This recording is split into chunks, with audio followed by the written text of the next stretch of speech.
Alors que les corps sont abandonnés dans les rues et que des morgues de fortune sont construites à l'extérieur des hôpitaux, les décès dus au coronavirus en Équateur plongent les pompes funèbres locales dans le chaos. En raison de la pénurie de cercueils en bois, le gouvernement est obligé d'utiliser des cercueils en carton. L'Équateur est l'un des pays les plus durement touchés d'Amérique du Sud. Le pétrole est sa principale source de revenus, mais son oléoduc le plus important s'est rompu début avril. La plupart de ses exportations sont maintenant interrompues. Le président équatorien, Lenín Moreno, affirme que le pays est confronté à une urgence économique sans précédent.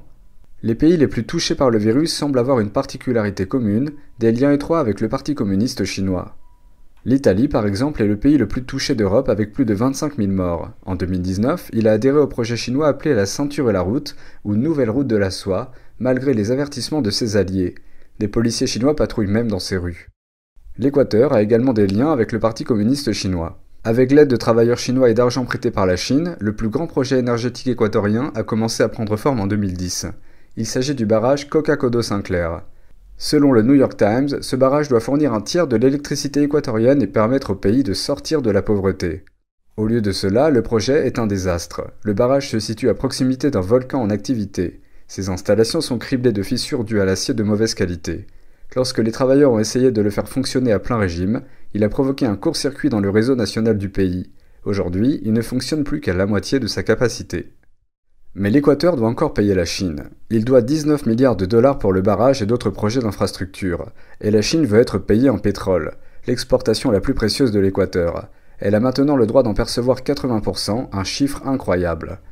Et ce n'est pas tout. La Chine obtient le pétrole à bas prix en le revendant avec beaucoup de bénéfices. Les détracteurs qualifient les pratiques de prêt de la Chine de diplomatie de la dette. Ces dernières années, Pékin a versé des milliards de dollars aux pays en développement pour les aider à construire leurs infrastructures. Lorsque les pays ne peuvent pas rembourser les prêts, Pékin prend alors le contrôle de leurs principaux actifs. L'Équateur doit à la Chine plus d'argent qu'elle n'en doit à aucun autre pays. L'influence politique qui en découle est évidente. En 2015, sous la pression de la Chine, un centre culturel local a annulé Shen Yun, une semaine avant la représentation. Shen Yun est un spectacle de danse classique chinoise qui présente également des scènes de violation des droits de l'homme en Chine. La Chine a également financé et construit le système national d'intervention d'urgence du pays. Il s'agit d'un vaste système de surveillance avec 4500 caméras et 16 centres d'intervention régionaux.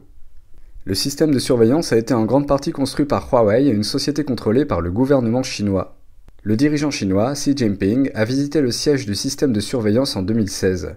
Il s'est dit heureux de voir les entreprises chinoises réaliser de grands projets en Équateur et espère qu'elles pourront contribuer davantage à rapprocher les deux pays. NTD News, France.